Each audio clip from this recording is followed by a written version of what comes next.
Et pour la prochaine table ronde, on va retrouver Fabien, directeur de la rédaction de Newstalk RH, et ses invités qui vont prendre en main la prochaine table ronde.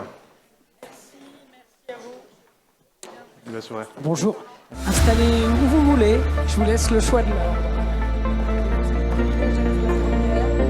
Elle est claire, je vous en prie. Alix, Anthony, Arnaud ne doit pas être très loin. Non, allez-y. Venez. Non, mettez-vous vous.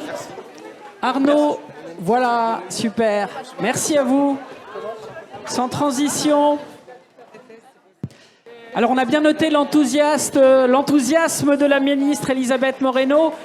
Et alors, ce qu'on va voir, on va poursuivre ensemble pour voir si la difficulté de la période, parce que nous vivons pour toutes les entreprises une période à la fois passionnante, nouvelle, et une grosse source d'opportunités qui, on va voir, pourra peut-être être un levier pour avancer sur la parité.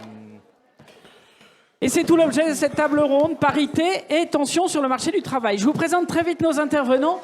Laetitia Nodo, vous êtes la directrice générale adjointe de l'APEC. Anthony Brice, vice-président du Collège de Paris. Et vous êtes président du groupe 39, un groupe de formation professionnelle qui est une des composantes, je crois, du Collège de Paris. Cher Alix, vous représentez Alix Langlais, vous représentez le GIM.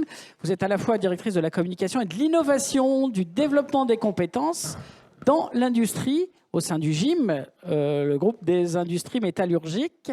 Chère Claire Lao, vous êtes la présidente du groupe de crèche Maison Bleue. Et Arnaud Muret, vous êtes le directeur général de l'OPCO EP, l'OPCO des entreprises de proximité. Alors, on va voir ensemble la dynamique qui est d'abord celle du marché du travail. Nous vivons un retournement du marché. Et je me tourne vers vous, Laetitia, en tant que directrice générale adjointe de l'APEC. On vit un retournement du marché de l'emploi qui devient un marché de pénurie. Alors, l'APEC, vous êtes habitué depuis très longtemps à analyser le marché de l'emploi des cadres, mais qui est une composante importante du marché de l'emploi en France. C'est quoi vos constats de la période ? Oui, bonjour à toutes et à tous. En effet, le marché de l'emploi des cadres a été extrêmement dynamique en 2022, avec un seuil symbolique de 300 000 recrutements cadres qui a été franchi, 308 000 très exactement. C'est 15% de plus que l'année précédente et c'est encore 9% de plus que l'année 2019, avant Covid, qui était notre précédente année record. Donc on voit que ça booste bien et ça a boosté l'année dernière sur toutes les régions et tous les métiers et tous les secteurs d'activité. Alors, est-ce que ça va durer ? C'est la question derrière. Pas évident à dire compte tenu du contexte d'incertitude que l'on connaît. Mais notre baromètre 2023 des intentions de recrutement nous montre quand même que si ces intentions de recrutement ne progressent plus en 2023, elles vont rester stables à un niveau très élevé et on va sans doute à nouveau en 2023 dépasser les 300 000 recrutements cadres. Donc bien entendu, cette dynamique très forte crée des tensions sur le marché, des tensions et des difficultés de recrutement pour les entreprises. Peut-être vous donner un peu d'illustration. L'année dernière, 8 entreprises sur 10, et en fait c'est le même chiffre qui est prévu pour 2023, disent avoir rencontré des difficultés ou anticipent des difficultés à recruter des cadres dans les mois qui viennent.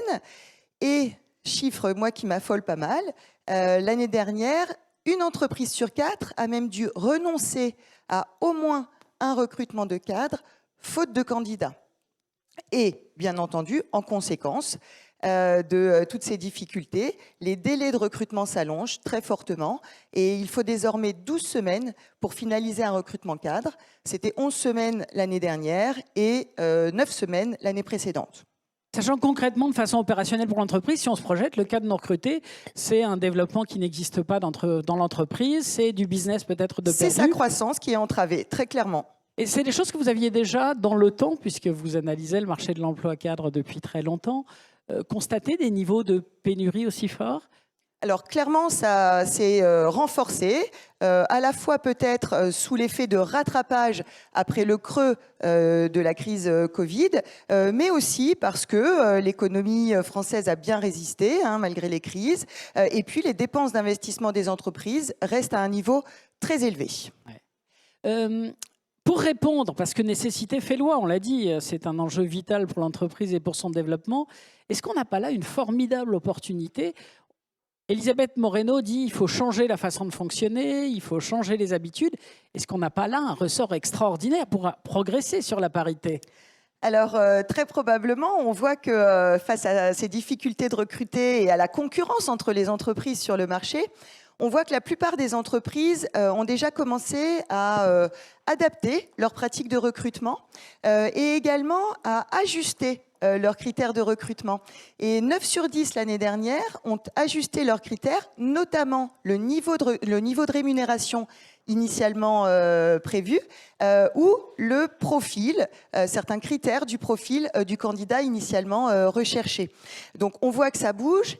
Après, dire aujourd'hui que ça va avoir un impact sur la parité, c'est sans doute un peu trop tôt. Parce qu'on est sur des chemins beaucoup plus longs à mon avis, des changements de représentation qui sont vraiment à l'œuvre, et notamment encore avec des représentations très genrées de certains métiers ou de certains secteurs. Je peux peut-être vous citer juste quelques chiffres. Aujourd'hui, par exemple, 70% des cadres des secteurs santé, social et culture sont des femmes. Plus de 60% dans les secteurs de la communication ou des RH, alors que les femmes sont clairement sous-représentées sur d'autres secteurs dits masculins, ça a été largement évoqué à l'instant, puisqu'elles représentent 26% des cadres dans les secteurs études et R&D ou 18% des cadres dans l'informatique. Comment est-ce qu'on peut travailler ? Il y a des idées Alors, travailler contre les métiers ou les stéréotypes, les métiers très genrés. Comment est-ce qu'on peut sortir de cette situation ? Alors, il faut en effet travailler sur les stéréotypes, sur les biais discriminatoires, conscients ou inconscients, des entreprises, des employeurs, des recruteurs. Et on voit que le travail à faire, il est dès le début de la carrière. Puisque dès le début de la carrière, les jeunes diplômés, femmes, à formation égale, ont plus de difficultés à accéder au statut cadre. Lorsqu'elles accèdent au statut cadre, elles sont plus souvent en CDD que les hommes. Et l'écart de rémunération, peut-être qu'on en reparlera tout à l'heure si on a le temps, l'écart de rémunération qu'on observe sur l'ensemble de la population cadre entre les femmes et les hommes démarre dès le début de la carrière. Et c'est encore vrai aujourd'hui et ça ne se réduit pas. Aujourd'hui, par exemple, sur le début de carrière, les rémunérations médianes pour les cadres hommes sont de 34 000 € contre 28 500 pour les jeunes femmes cadres. Donc vous voyez un écart très significatif dès le début de la carrière, écart qui va donc naturellement se poursuivre, voire se renforcer au fur et à mesure du parcours professionnel. Oui, au passage, vous publiez, je crois, aujourd'hui, l'enquête de rémunération. N'hésitez pas, je sais que j'ai une rédaction de Newstan qui est en train de traiter vos chiffres. Le gap est considérable, ça c'est un sujet d'étonnement. Ouais, le gap est considérable.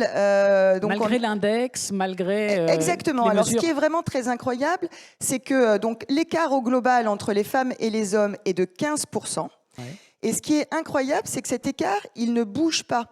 Il n'a pas évolué depuis 10 ans, il ne s'est pas réduit depuis 10 ans. Donc ça peut s'expliquer, cet écart, en partie par des différences de profil ou de poste entre les hommes et les femmes. Mais si on va plus loin, à poste et profil équivalent, cet écart salarial, il reste encore de 7%. Et ce 7% à nouveau, il n'évolue pas depuis 10 ans, il oscille chaque année entre 7 et 8%. Donc on voit que le travail à faire, il est encore colossal. Oui. À l'inverse, c'est un champ à investiguer. Le moteur de la pénurie de compétences peut être un bon moteur pour avancer sur le sujet. On va continuer avec un focus tout particulier sur le monde de l'industrie avec vous, Alix. Sur le marché du recrutement, c'est quoi aujourd'hui la situation de l'industrie? Alors plutôt les métiers de la métallurgie que vous représentez au GIM. Oui, donc le GIM, on représente les entreprises qui applique la convention collective de la métallurgie en Île-de-France. Donc ça Dans représente- sa nouvelle formule, dans sa nouvelle progressivement, formule, exactement, à ce- partir du cette début de œuvre, l'année si ce n'est prochaine. chef-d'œuvre. Voilà. Donc c'est à peu près 1700 entreprises, on représente 275 000 salariés. Et globalement, dans ces entreprises, on a 30% de femmes, 70% d'hommes, avec en fonction des secteurs, des écarts dans les métiers plus autour de la santé, de l'électronique. On a davantage de femmes que les secteurs plus traditionnels, Ouais. comme la mécanique qu'on peut connaître. Aujourd'hui, l'industrie, on le sait bien, a quand même des enjeux importants. D'abord, la question de la réindustrialisation. C'est enfin une question politique assumée de réindustrialisation du pays. C'est un objectif national Voilà, de l'État et plus simplement l'enjeu des porteurs et des promoteurs de l'industrie. Des motivés, voilà, mais tout à fait. Donc ce premier sujet, et puis comme dans beaucoup de métiers, l'évolution des métiers, notamment avec l'arrivée du digital. Ouais. J'aime bien prendre l'exemple de la cybersécurité. Quand on parle industrie cyber, on n'imagine pas toujours. Et en fait, quand vous créez une voiture dans laquelle il y a de plus en plus d'accompagnement, il y a intérêt à avoir quand même pas mal de cybersécurité. Piratage, de prise de contrôle à distance ne sont pas à négliger. Voilà, et puis quand on fait une entreprise, une usine 4.0, là aussi au niveau des réseaux, etc., il y a des choses. Donc il y a des enjeux sur la digitalisation. Oui. Donc aujourd'hui, voilà, en Île-de-France, on a recruté 140 000 personnes l'année dernière. Ouais. Donc c'est très significatif. Et en fait, par rapport à ces questions de tension, nous, c'est un mot qu'on n'aime pas trop, parce que d'abord, ça donne pas envie. C'est pas comme ça qu'on va recruter des gens en disant qu'on a des métiers en tension. Et en fait, nos entreprises, elles s'adaptent beaucoup. Non, mais en fait, elles s'adaptent beaucoup. Prenons le cas, par exemple, du métier des chaudronniers. Donc, le chaudronnier, c'est celui qui transforme une plaque de métal en un objet en 3 dimensions. On va dire ça comme ça. Aujourd'hui, c'est un métier qui attire un peu, pas énormément, où il n'y a peut-être pas forcément de formation. Mais dans les solutions technologiques qui nous sont offertes, par exemple, l'impression 3D métallique va nous permettre de trouver des solutions alternatives. Donc, sur cette question quand je ne retrouve pas un recrutement, je vais pouvoir réfléchir autrement. Pour attirer des talents, on a aussi... J'ai l'exemple d'une entreprise, je ne dis pas que c'est ce qu'il faut faire, mais qui a mis en place la semaine de 4 jours, elle n'a aucun problème pour recruter. Donc finalement, cette question de tension, c'est pas si facile que ça à qualifier. Et puis c'est assez mouvant d'un métier à l'autre. Alors c'est aussi une invitation à penser les choses autrement, être un peu innovant, à la fois dans le métier. Contourner l'obstacle, c'est intéressant, mais je prends l'exemple de l'imprimante 3D. Ça veut dire aussi que vous avez besoin de compétences différentes, puisque si on n'a pas besoin de chaudronnier, il faut des gens pour programmer, concevoir les plans de l'imprimante. On est sur des évolutions, sur une conception qui est différente. Avant, on enlevait de la matière, maintenant, on ajoute de la matière. Ouais. Est-ce que c'est pour vous des perspectives pour attirer davantage de femmes que des métiers de production classiques ? Sur l'industrie, qui est un secteur historiquement plutôt en désamour, on a un enjeu d'attractivité globale et également des jeunes femmes. Donc, d'un point de vue stratégie, déjà on est prudent parce qu'effectivement, comme vous l'avez dit, on a des fortes demandes en ce moment. Après, on sait qu'entre la guerre en Ukraine, le coût de l'énergie, mais également l'IRA aux États-Unis, voilà, on préfère être prudent sur le niveau d'évolution des emplois industriels. Mais par rapport à ça, on va se dire, on va aller vraiment travailler la marque employeur de l'industrie. Pourquoi c'est intéressant d'aller travailler dans l'industrie? Et ça, on va pouvoir le déployer, quel que soit le niveau de recrutement de nos entreprises derrière, en fait.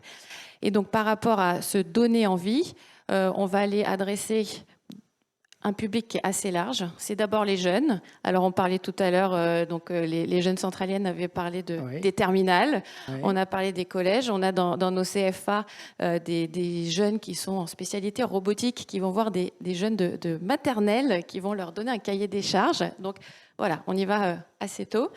Donc, les jeunes, les demandeurs d'emploi, les personnes en reconversion. Donc, ça va être notre, entre guillemets, la cible direct. Ouais. Et là, on a un enjeu sur montrer que les métiers ne sont pas genrés. Je prends un exemple. Aujourd'hui, donc, vous avez une compétition des métiers, c'est les World Skills. J'invite tout le monde à aller voir à quoi ressemble une compétition World Skills, parce qu'on n'a pas cette culture-là en France, mais c'est une fierté des métiers qui est assez incroyable. C'est les JO des métiers. C'est les JO des métiers, tout à fait. Et en 2024, la France accueille la finale internationale. Et donc en Île-de-France, on aura 3 jeunes filles qui représenteront l'Île-de-France.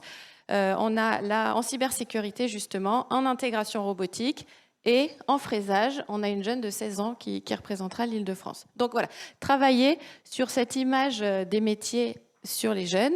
Ouais. Et également, on en parlait aussi toujours dans l'étude tout à l'heure, l'importance des prescripteurs. Et nous, on adresse beaucoup les prescripteurs, que ce soit les parents, les enseignants, les conseillers Pôle emploi, les conseillers de la PEC également, vraiment pour aller. On sait que ces personnes-là vont avoir un impact très important derrière. Et puis, un élément de contexte qui peut être intéressant et profiter aussi pour porter, si je voulais dire évangéliser sur ces métiers, c'est c'est la découverte des métiers à partir de la classe de 5e, une demi-journée par semaine, c'est autant d'occasions d'ouvrir à des métiers, des pratiques professionnelles.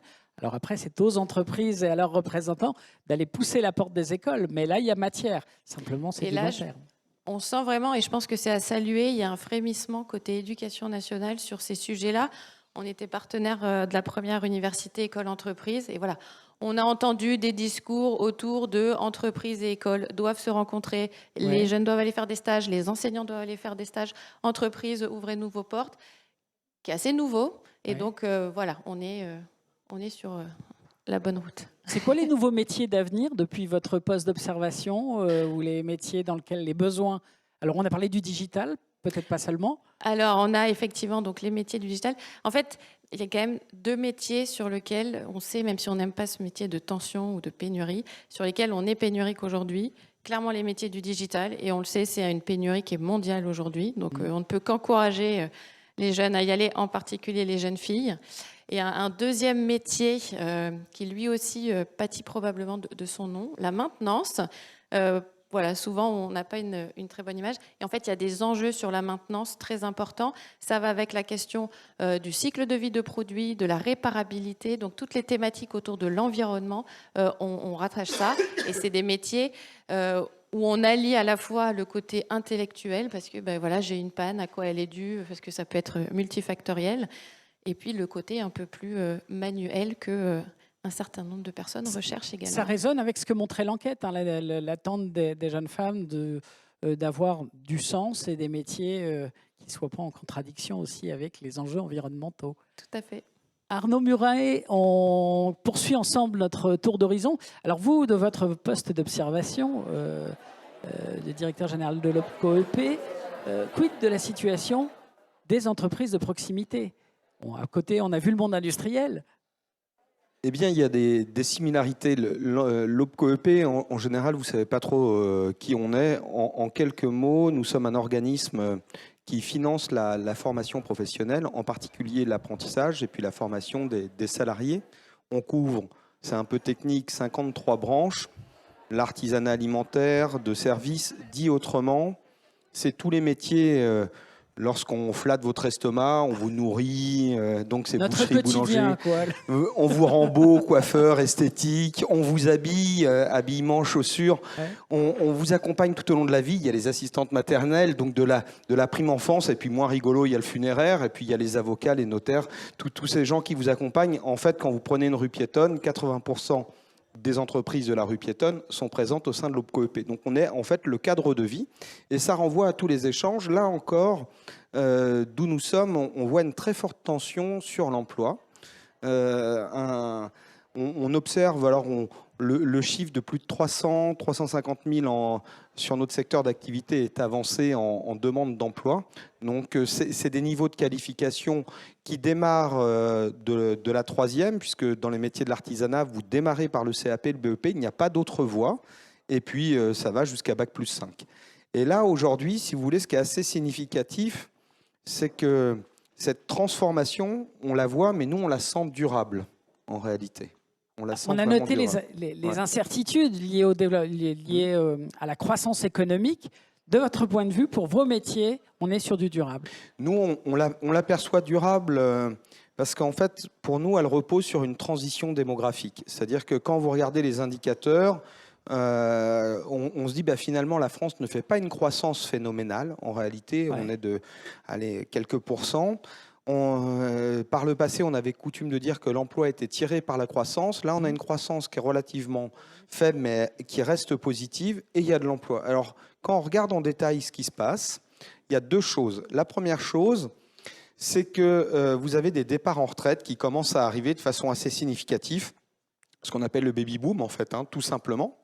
Et puis, de l'autre côté, eh bien, il faut des jeunes pour les remplacer. Donc, c'est du travail de remplacement pour beaucoup qui s'inscrit avec d'autres transitions, mais on est dans du remplacement. Et et puis il y a un deuxième phénomène qui est important, et c'est pour ça que je dis que c'est durable et ça va s'amplifier. En 2006, c'est la cohorte de naissance la plus importante avec 860 000 naissances. Aujourd'hui, on n'est même pas à 700 000 naissances. Donc il manque 160 000 qui ne sont pas nés. Alors, faites ça sur 10 ans, ça fait 1,5 million. Donc ça pose beaucoup de questions sur l'emploi et donc toutes ces tensions ne sont qu'au début, me semble-t-il. Quid de la parité, parce que c'est le sujet qui nous importe ici lors des assises, dans vos métiers? Alors nous, nos métiers, dans ces métiers finalement de la proximité, du cadre de vie, c'est des métiers plutôt genrés. 65% sont des femmes, mais à l'intérieur, ça masque des choses extrêmement différentes. Vous voyez, dans l'esthétique, 98% de femmes. Oui. Chez les bouchers, vous êtes à 87% d'hommes. On a les deux, voilà, les deux extrêmes du spectre. Donc, en fait, on est sur des métiers qui sont très genrés. L'évolution, c'est d'ailleurs une préoccupation de ces métiers, c'est de faire évoluer, parce qu'ils disent on ne peut pas se priver de la moitié de l'humanité, et réciproquement, selon le droit d'où on part. Et donc, il y a vraiment une recherche pour faire aussi évoluer les pratiques, l'image qu'ils peuvent donner, et c'est un élément extrêmement important. Est-ce que les tensions qu'on décrit et qui sont structurelles, on l'a bien compris, durables, c'est pas terminé, même sans croissance, on aura des besoins. Est-ce que c'est pas une opportunité pour changer un peu la représentation de ces métiers, y compris des métiers très genrés? Mais complètement, parce qu'aujourd'hui, pour vous donner une représentation, les fromagers sont à l'OPCO-EP. Quand vous regardez le fromager et une publicité, la publicité est terrible là-dessus. Et ce n'est pas la branche qui l'a fait. Saint-Moret, pour ne pas les citer, il y a une très belle fromagère qui arrive et il y a un boulanger qui amène du pain, je vous rappelle. Vous voyez, et ça, c'est une petite image qui est véhiculée aujourd'hui. Pourtant, toutes les branches professionnelles dont je vous parle cherchent à montrer leur métier différemment, se préoccupent aussi de ce qu'on appelle aujourd'hui la qualité de vie au travail, les horaires. Donc, il y a tout un travail qui est fait aussi pour prendre ça en compte. C'est quelque chose d'extrêmement important. Et je vous dirais quand même une petite voix un peu dissonante. C'est que la Covid nous a fait quand même beaucoup reculer dans nos métiers. Puisque pendant les 3 années de la crise sanitaire, dans les premiers temps, les premières mesures qui ont été prises visaient à permettre aux femmes de rentrer à la maison et de s'occuper plus des enfants que des hommes d'aller s'occuper de leurs enfants. Donc, on a observé un recul en nous, au niveau de l'OPCO-EP, 70% de femmes, plus de 1000 salariés. Donc, on l'a vu très nettement, où ce sont les femmes qui, dans les premiers temps de la crise, se sont occupées des enfants. Donc, c'est là où le travail sur les mentalités est quelque chose de long. Ce qui est fait par tout à chacun, c'est important de revenir, mais on a quand même des tensions dans notre société. Et d'ailleurs, Arnaud, si on veut pousser un peu ce sujet de l'ouverture, de changement, des changements des regards ou des stéréotypes, on peut peut-être aller plus loin que la question du genre. Il y a l'ouverture à toutes les formes de différence ou handicap. Si on est sur les genres, on a aussi toute la question de l'ouverture aux minorités, LGBT+, quand le vocable dans lesquels moi, je pense que ça renvoie à votre question précédemment. Aujourd'hui, on est dans une opportunité qui est terrible parce qu'avec cette transition démographique, on a besoin de tout le monde. Mais vraiment de tout le monde. Même ceux qui, dans les épisodes précédents, pouvaient se sentir exclus du marché du travail avec le handicap invisible, parce que celui-ci, ou les autres formes de handicap, aujourd'hui, on va avoir besoin de tout le monde. Donc l'employeur, quand on est dans cette situation, en fait, celui qui veut venir travailler, ça a été dit par l'APEC aussi, on voit bien que le besoin de main-d'œuvre, il est là. Et donc, dépasser, je pense qu'on est dans un moment assez exceptionnel où, sous la contrainte, on va être obligé de dépasser le regard qu'on porte sur l'autre. On va être sur une autre forme d'altérité, parce que sinon, demain, il ne se passera rien. Donc, c'est presque la force qui fait loi. Ce qui est intéressant, c'est que c'est structurant, on en reparlera tout à l'heure, ça oblige à changer les modes de management et finalement, ça fait une entreprise culturellement plus ouverte, capable de s'adapter. C'est une réponse aussi aux attentes sur le marché de l'emploi, aux individus, à la réponse et aux attentes des individus. On continue notre tour d'horizon avec vous, Claire. Alors, je rappelle, vous dirigez la Maison Bleue, dont le métier, c'est d'exploiter des crèches. Un peu plus de 350 en France, 6000 collaborateurs. Une activité qui se développe, puisque croissance il y a dans vos métiers, avec 30 ouvertures par an. Mais vous êtes aussi confronté directement aux situations de tension. Nous, effectivement, dans notre secteur, c'est extrêmement compliqué de recruter en ce moment. Et effectivement, encore plus depuis le Covid. En fait, je vous entendais parler et tous les facteurs qui ont été cités, on les retrouve effectivement chez nous. Le premier facteur, c'est qu'effectivement, nous, on a une croissance qui est très forte. Les crèches en général et les entreprises de crèches particulièrement, et la Maison Bleue en fait partie. En 10 ans, les entreprises de crèches, on a grossi de plus de 30%, Ouais. et au sens large, les crèches. En revanche, on n'a que 8% de plus de diplômés par an. Et donc nécessairement, ça crée une tension. Et nous, évidemment, notre secteur est très réglementé, donc on a des obligations de diplôme. Et si les diplômés n'existent pas, si les diplômes n'existent pas, on ne peut pas opérer. Parallèlement, on est face à un vieillissement très important et très accéléré des assistantes maternelles, qui sont une autre forme d'accueil des enfants, mais qui forcément crée encore plus de demandes pour les crèches. Et donc nous, aujourd'hui, effectivement, notre croissance, elle est pénalisée par mais très très pénalisée par cette pénurie. Et j'ai pas d'autres mots, malheureusement, de professionnels diplômés. Donc on fait complètement face à ça. Et effectivement, on est un métier qui est extrêmement féminin. Je crois que ce n'est pas une surprise, on vous imagine bien très genré avec le déséquilibre. Exactement, vous les citiez, on est dedans, on a plus de 95% de femmes qui travaillent dans nos structures. On essaie évidemment de changer ça, et là le Covid n'a pas du tout aidé aussi, parce qu'on a eu beaucoup de mamans qui sont restées avec leurs enfants, et ça fait reculer beaucoup de choses. Est-ce que les structures sont prêtes à ouvrir un début de parité, ou en tout cas davantage d'hommes? Nous, on est extrêmement prêts. C'est aussi pour ça qu'on est là, qu'on est aux assises de la parité. C'est qu'on croit beaucoup à la complémentarité des hommes et des femmes, et notamment dans l'éducation. C'est extrêmement important. Alors, on se félicite évidemment de tous ces mouvements qui, dans les entreprises, essaient de mettre aussi en avant le rôle des pères. C'est fondamental. Et nous, par exemple, on essaie aussi d'expliquer, nos directeurs et nos directrices de crèche, quand il y a un problème avec un enfant, un nez qui coule, une fièvre, on essaie de ne pas appeler directement la maman, mais aussi le papa, c'est extrêmement important. Donc oui, on pense et on est persuadé que c'est très important. Et on voit aussi tous les bienfaits dans une structure, dans une crèche, d'avoir une équipe assez mixte, en fait. Alors effectivement, il y a quelque chose à déconstruire chez les familles, il y a souvent de l'appréhension. J'allais dire, est-ce que les parents sont prêts à... Pas toujours, on parle de déconstruction et il y a quelque chose à déconstruire, mais ce qui est très intéressant, c'est que quand ça vient après coup, les parents, alors avant, quand on annonce qu'on a un collaborateur masculin qui va arriver dans une crèche, c'est vous êtes sûr qu'il est clean? Parce que c'est la question, évidemment. Bien sûr. Mais... et derrière, après, c'est ah mais c'est super. On voit les différences et la complémentarité. Moi, j'insiste beaucoup là-dessus. Et en général, c'est assez positif. Donc voilà, il y a tout un travail à faire. Et d'ailleurs, sur cette déconstruction, vous avez parlé des maternelles, mais nous, on pense qu'on a, en tant que co-éducateur, on a un rôle très important à jouer. Et on fait très attention à ces éléments-là dans nos structures, auprès des enfants qu'on accueille et qu'on aide à grandir chaque jour, à essayer de les faire grandir dans un environnement qui ne fait pas de différence entre les qualités des uns et les qualités des autres, d'un point de vue genré, évidemment. D'ailleurs, entre nous, est-ce que la période dans laquelle on souhaite développer la parité, les entreprises investissent aussi pour un meilleur équilibre les temps de vie? On pense à l'incidence sur les carrières des femmes du fait de la parentalité qu'on a évoqué dans le débat précédent.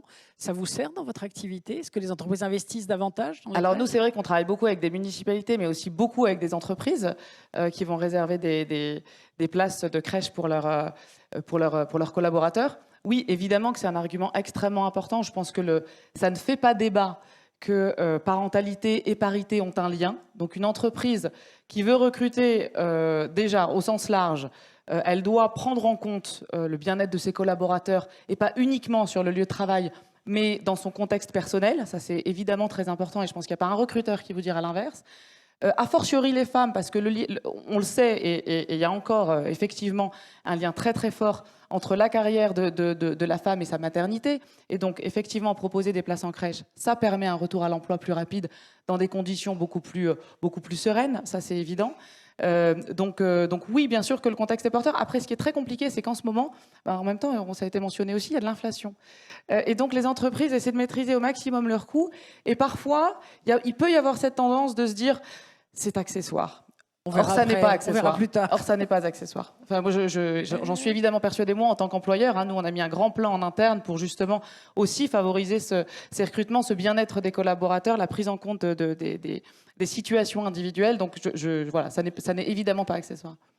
Anthony, je me tourne vers vous. Vous êtes un acteur du monde de la formation.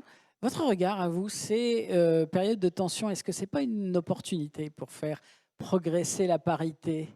Vous savez, ce qui est intéressant quand on se rassemble comme ça avec plein de personnes qui disent des choses sur le même sujet, je m'apercevais qu'on venait remettre l'ensemble de mes arguments que j'avais préparés sur le sujet.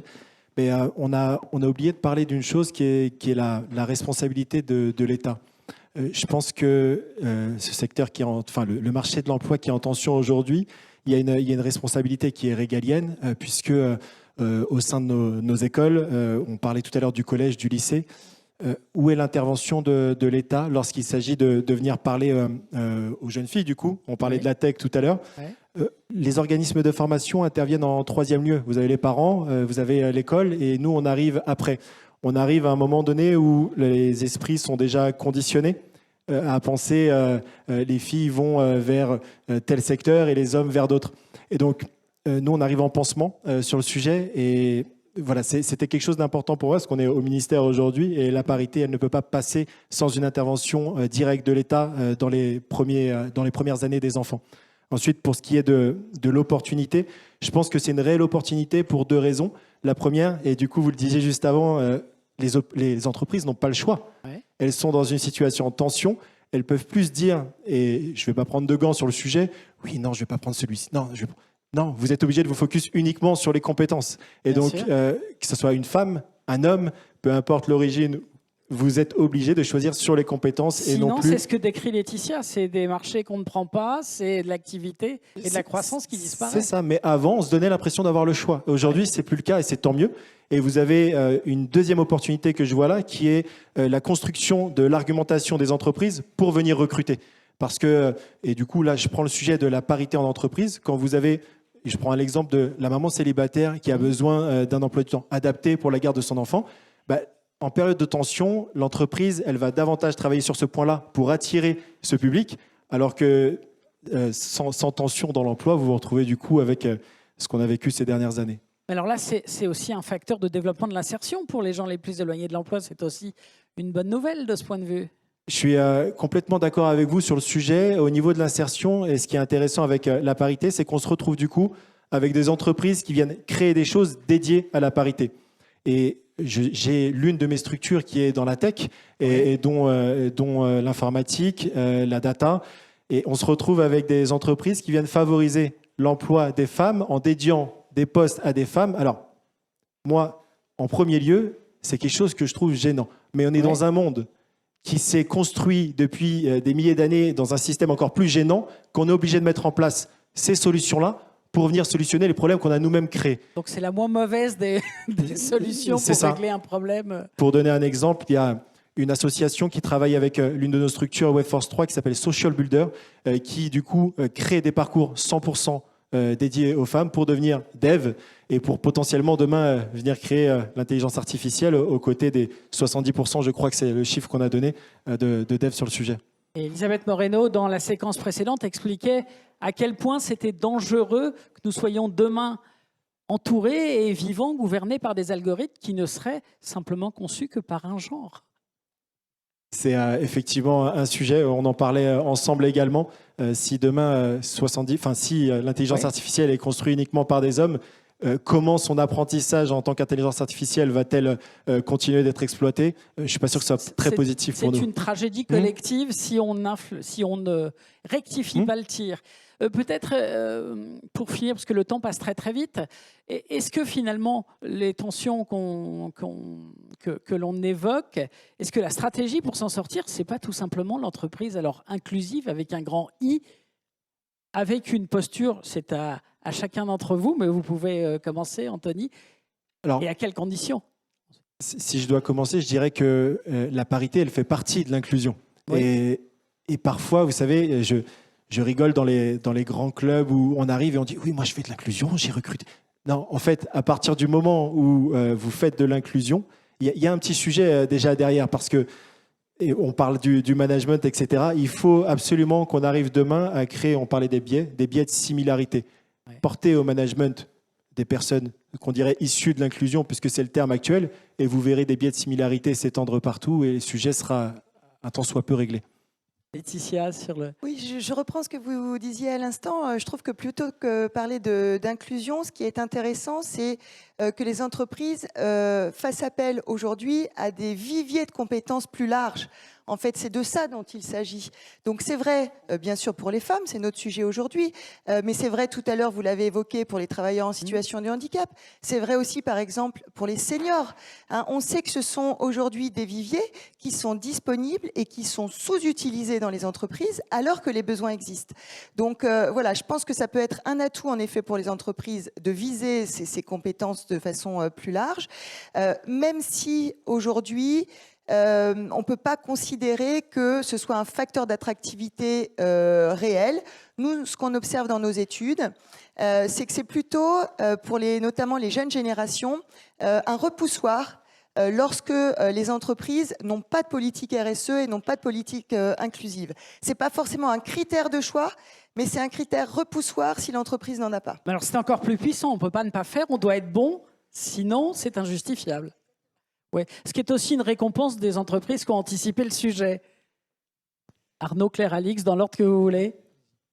Donc pour rebondir sur ce que vous disiez, plutôt que de prendre une dimension qui est la dimension inclusive, on encourage les entreprises qu'on accompagne, en particulier les PME, à avoir une réflexion un peu plus globale sur la RSE en général et aller explorer plus largement différents sujets. Et ce qu'on constate, c'est que les entreprises qui sont très avancées sur ces sujets-là, en général, elles ont tissé, on parlait de liens tout à l'heure, avec leur environnement, avec les structures comme l'APEC, Pôle emploi pour aller chercher d'autres profils, des fondations, mais aussi les lycées professionnels, les CFA. Voilà, on tissait tout ce lien local et on est vraiment sur des sujets très locaux sur cette thématique-là. Oui, c'est aussi une question de territoire, l'emploi.